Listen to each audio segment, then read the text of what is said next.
Botswana's former President Ian Khama looked forward to a quiet retirement after his time as the country's fourth post-independence leader.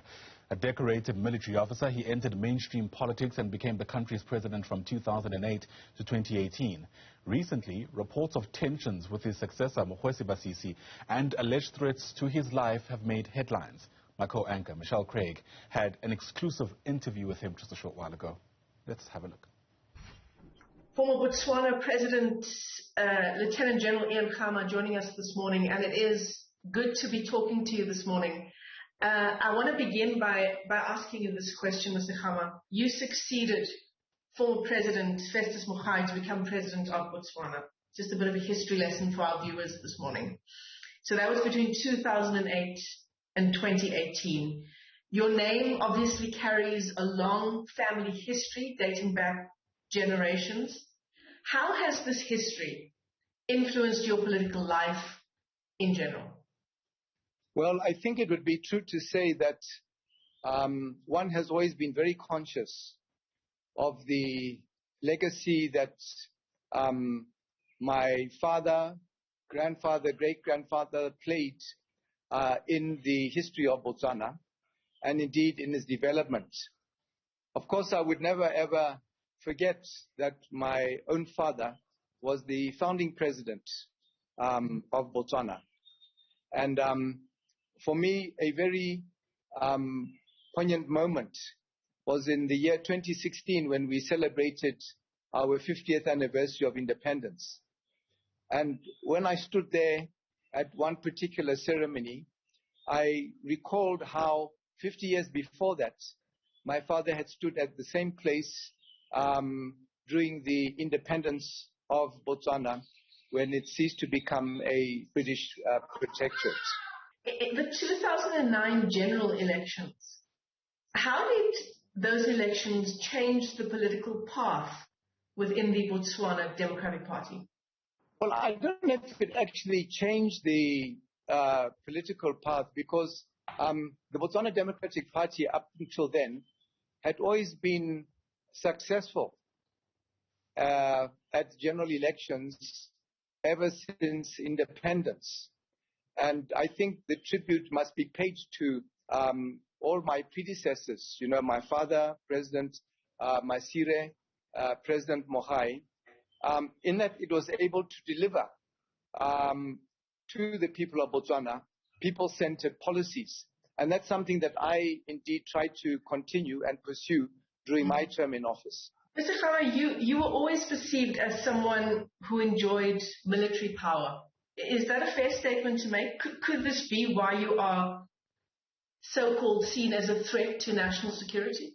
You could only enjoy military power, in my understanding, is that if the military had been in power. But the military in Botswana have never been in power. I was an officer in the Botswana Defense Force like every other officer.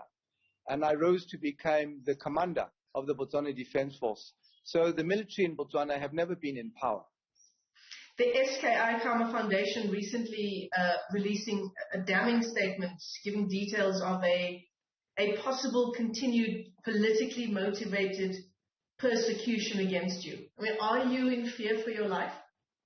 Well, I don't know if the right word is fear, but I don't think there's anyone who by choice would want to be eliminated. And that is the I've been going through since 2019, I believe. And that's why it was the subject of a United Nations Special Rapporteur on the matter who wrote to the government to confront them about getting answers from them as to why this was the case and what were they going to do about it. And of course, they never got a convincing answer. To my mind, that is confirmation that indeed they have tried with me and I believe with others to eliminate me. And that is still their intention. So setting aside tensions and, possible agendas, what do you believe Botswana needs now to return to economic, to return to being an economic and also social powerhouse in Africa? Good leadership, good governance, restoring Botswana to being a shining star on the continent in terms of democracy, upholding human rights and the rule of law, and also being the least corrupt country, as it has been, or it had been until recently, in Africa. Now, the problem now is that we have a leadership which is intoxicated on power, who are at every turn abusing their power, abusing human rights, eroding the democracy, trying to capture the judiciary. And one organization even referred the Botswana Forum for Action and Reform, actually said that also the president is the epicenter of corruption in the country. And when I talked about what has been going on, there have been about 10 or 11 recent statements put out by different organizations, including the Law Society, members of their own ruling party, members of parliament, the main opposition, a judge.